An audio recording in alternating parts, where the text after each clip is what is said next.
अस्सलाम स्टूडेंट मेरे पास है क्वेश्चन नंबर 9। तो क्वेश्चन नंबर 9 की स्टेटमेंट क्या है? Find the value of the unknown in each of the following square.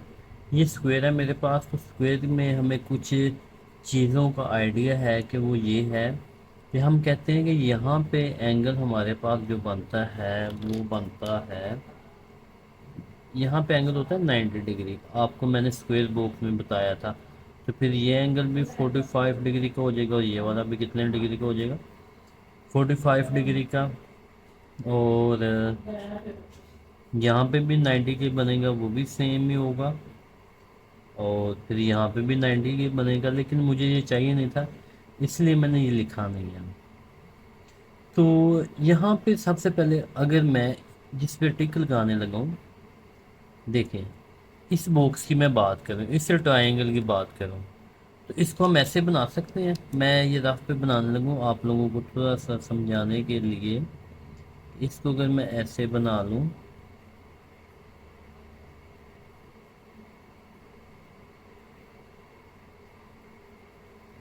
देखो, ये हमारे पास एंगल आ गया 45। ये एंगल हमारे पास ए है और ये मेरे पास एंगल जो बना है ना वो 82 है। देखिए ये वाला जो एंगल है ना, ये 82 बन रहा है। ये तो देखिए ना एक्सटीरियल एंगल हो गया मेरे पास। तो मैं क्या करूँगा, मैं इनको ऐड कर लेता हूँ। 45 प्लस ए, ये किसकी इक्वल होता है? 82। मतलब कि एक्सटीरियर एंगल की इक्वल होता है।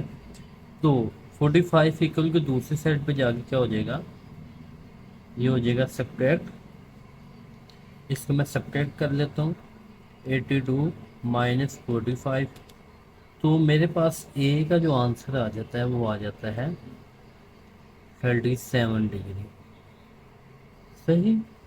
उसके बाद अगर मैं एंगल बी की बात करूं, अच्छा ये याद रखना कि बी वाली ये जो डायगोनल है ना, ये बिल्कुल इस कॉर्नर पे नहीं मिलेगा, बल्कि इस कॉर्नर से थोड़ा सा पीछे है। तो देखिए, देखो ये वाला एंगल और ये वाला एंगल आपस में क्या होते हैं? आपको याद नहीं है कि ये दोनों एंगल आपस में ऑपोजिट होते हैं, वर्टिकली ऑपोजिट? ये आप लोगों ने पढ़ा हुआ है। तो देखिए यहाँ पे एंगल, देखिए ये एंगल 45 हो जाएगा और ये एंगल 82 है। इन दोनों का सम इस इंटीरियर एंगल के इक्वल नहीं आता। चलें जी, वो मैं आपको जल्दी से बता देता हूँ। देखिए 45 प्लस 82, ये किसके इक्वल होता है? एंगल बी के। तो इनको मैं ऐड कर लेता हूँ। 45 प्लस 82, ये मेरे पास बन जाएगा 127। तो बी का एंगल मेरे पास क्या आ जाएगा? 127। तो ये मेरे पास इनके दोनों के एंगल आ गए। अच्छा ये वाला अगर इसको मैं बाहर बना के आपको दिखाने की कोशिश करूँ, ये ऐसे बना हुआ है। ये जो ट्रायंगल है ना, कुछ बच्चे कहते हैं कि इंटीरियर एंगल को उन्हें सही से पता नहीं चलता। ये उन बच्चों के लिए देखिए, यहाँ पे एंगल बना है, एंगल बी सॉरी, यहाँ पे 45 बना है और यहाँ पे बना है 82। इन दोनों का सम इस एंगल की इक्वल होता है। तो ये मैंने इसका आंसर निकाल लिया। अब अगर मैं एंगल, इसका जो बी पार्ट है इसकी बात करूँ, तो देखिए ये भी स्क्वायर है। तो स्क्वायर की प्रॉपर्टी आप लोगों ने क्या सीखी है कि यहाँ पे भी एंगल कितना बनता है? 90 बनता है। तो ये भी 45, ये भी 45, यहाँ पे भी 99 बनता है। तो ये 45 45, यहाँ पे भी एंगल कितना बनता है? 90 बनता है। ये भी 45 और 45, यहाँ पे भी एंगल कितना बनता है? 90, और ये भी 45 और 45। तो आप लोग देखें सबसे पहले सॉरी बेटा, देखो यहाँ पे एंगल बनेगा मेरे पास 45, क्योंकि आपने स्क्वायर के अंदर सीखा है ना कि यहाँ पे एंगल 45 बनता है। तो देखिए ये जो ट्रायंगल मेरे पास, ठीक है, यहाँ पे भी सी सी सी। तो ट्रायंगल का सम किसके इक्वल होता है? वो तो 180 की इक्वल होता है। तो मैं लिख लेता हूँ सी प्लस 45 इक्वल आ जाएगा 180 डिग्री, और ये 2C हो जाएगा, और 45 इक्वल की दूसरी साइड पे जाके सब्ट्रैक्ट हो जाएगा। तो इसको कर लेते हैं। 180 180 माइनस 45 तो मेरे पास आंसर 2C का क्या आ जाता है 135, और 2 उधर जाके हो जाएगा डिवाइड, तो आंसर क्या आ जाएगा, आंसर आ जाएगा 67.5। जी स्टूडेंट, तो सी का ये आंसर आ गया हमारे पास 65.5। अब मैंने स्टूडेंट यहाँ पे मैं लिख लेता हूँ अगर,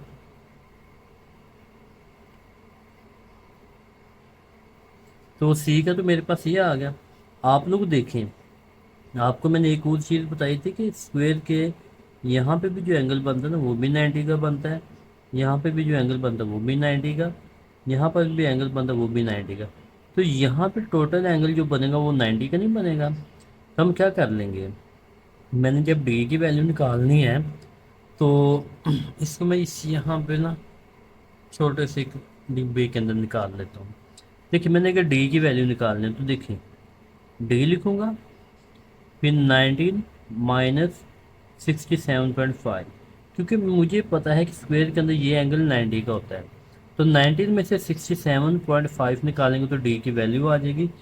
यहाँ पे मैं लिख लेता हूँ 90 माइनस 67.5, तो मेरे पास आंसर आ जाएगा डी का 22.5। जी स्टूडेंट, तो डी का मेरे पास आंसर क्या आ जाएगा 22.5। तो स्टूडेंट ये था मेरे पास क्वेश्चन नंबर 9। उम्मीद करता हूँ कि आप लोगों को समझ आ गई होगी। तो अभी हम चलते हैं क्वेश्चन नंबर 10 की तरफ। जी स्टूडेंट, तो क्वेश्चन नंबर 10 की स्टेटमेंट क्या है, ये diagram shows a rhombus A B C D, D diagonal D B is the product to E, sorry produce to E such that B C equal है B E के and C D E 46 degree. Calculate हमने क्या करना है, B A D और B C A, B C E. चलें जी number 1 देख लेते हैं, बी ए डी, मतलब कि एक एंगल मैंने ये वाला कैलकुलेट करना है, इसको मैं डार्क कर लेता हूँ ताकि मुझे समझ आ जाए कि ये एंगल मैंने फाइंड करना है। और दूसरा एंगल मैंने कौन सा फाइंड करना है, बी सी ई। देखिए बी सी ई ये वाला ई पॉइंट है, तो इसका मतलब है कि दूसरा एंगल मैंने ये वाला फाइंड करना है, इसको भी मैं डार्क कर लेता हूँ ताकि मुझे फाइंड करना इजीली समझ आ जाए। तो जी स्टूडेंट, उसके बाद अगर आप लोग देखें कि मैं कह देता हूँ कि ये लाइन और ये लाइन, ये मेरे पास दो पैरेलल लाइन है और ये उन पैरेलल लाइन के ऊपर ये ट्रांसवर्सल है यहाँ तक, सही है। तो अगर यहाँ पे 46 एंगल बन रहा है तो यहाँ पे भी कितना बनेगा, 46 बनेगा। रीज़न क्या होती है, ये आल्टरनेटिंग एंगल है। और उसके बाद अगर आप लोग देखें, ये रंबस के अंदर हमने क्या सीखा था, ये वाला एंगल और ये वाला एंगल, यहाँ पे जो एंगल बनेगा जिसको मैं भी ब्लू से लिख लेता हूँ, ये एंगल और ये एंगल ये दोनों सेम होते हैं, ये वाला एंगल और ये वाला एंगल सेम होता है। अगर यहाँ पे 46 एंगल बना है तो यहाँ पे भी कितना एंगल बनेगा, 46 डिग्री। तो ये तो मेरे लिए ईजी हो गया। अब इनको मैं क्वेश्चन नंबर 1 को पहले सोल्व कर लेते हैं। देखिए 46 प्लस 46 प्लस एंगल ए किसके इक्वल होता है, 180 डिग्री के। तो ये हो जाएगा 12 और 8 और 1 9, तो प्लस एंगल ए और यहाँ पे आ जाएगा 180 डिग्री।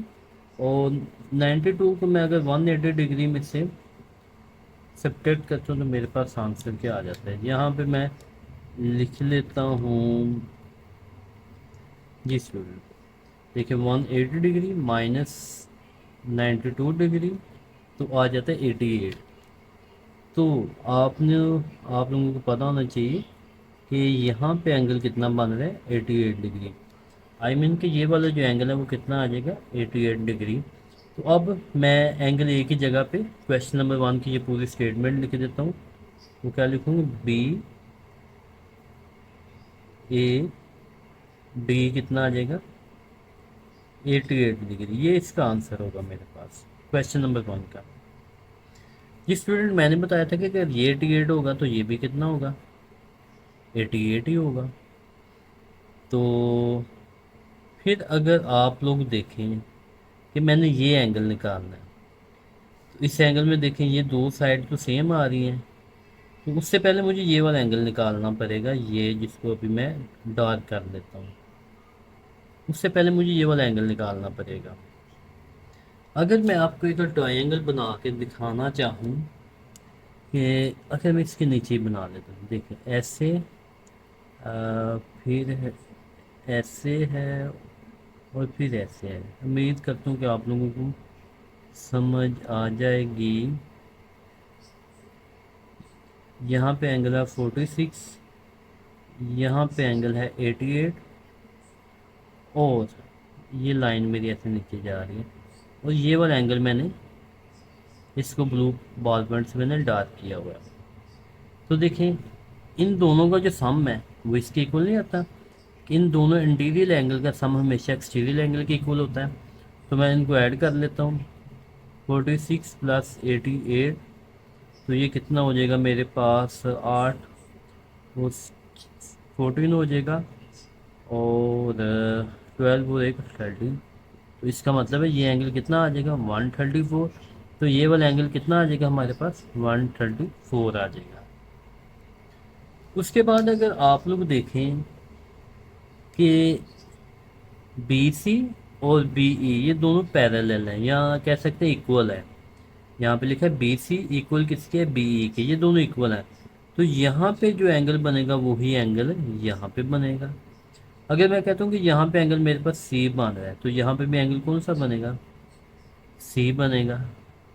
तो अगर मैं इस ट्रायंगल की बात करूँ 1 2 3, देखिए ये तो मेरे पास आइसोसेलेस तो ट्रायंगल नहीं बन गई, बिल्कुल सेम मेरे पास ट्रायंगल बन गया। तो मैं दूसरे क्वेश्चन नंबर 2 का यहाँ पे आंसर लिख लेता हूँ। तो यहाँ पे मैं लिखता हूँ सी प्लस 134 इक्वल किसके आ जाएगा 180 डिग्री के। इस ट्रायंगल की हम बात करें, अब इंटरनल नहीं हम बात करते हैं इस स्क्वायर बॉक्स की। तो देखिए यहाँ पे हो जाएगा 2C, और यहाँ पे ये इक्वल की दूसरी साइड पे जाके हो जाएगा सेपरेट हो जाएगा। तो हमारे पास आंसर क्या आएगा हम देख लेते हैं, 180 और 134, तो आंसर आ जाएगा 46। तो यहाँ पे 2C सेम लिखेंगे, यहाँ पे आ जाएगा 46 और 2 इधर आके हो जाएगा अब डिवाइड। तो मेरे पास जो C का आंसर है, C का जो मेरे पास स्टूडेंट आंसर आ जाएगा वो आ जाएगा 23। ठीक है, 46 को मैं 2 पे डिवाइड करता हूँ तो मेरे पास 23 आंसर आता है जी स्टूडेंट। तो देखें अब सेकंड वाले का पूरा नाम क्या था, BCE। तो यहाँ पे मैं लिख देता हूँ BCE,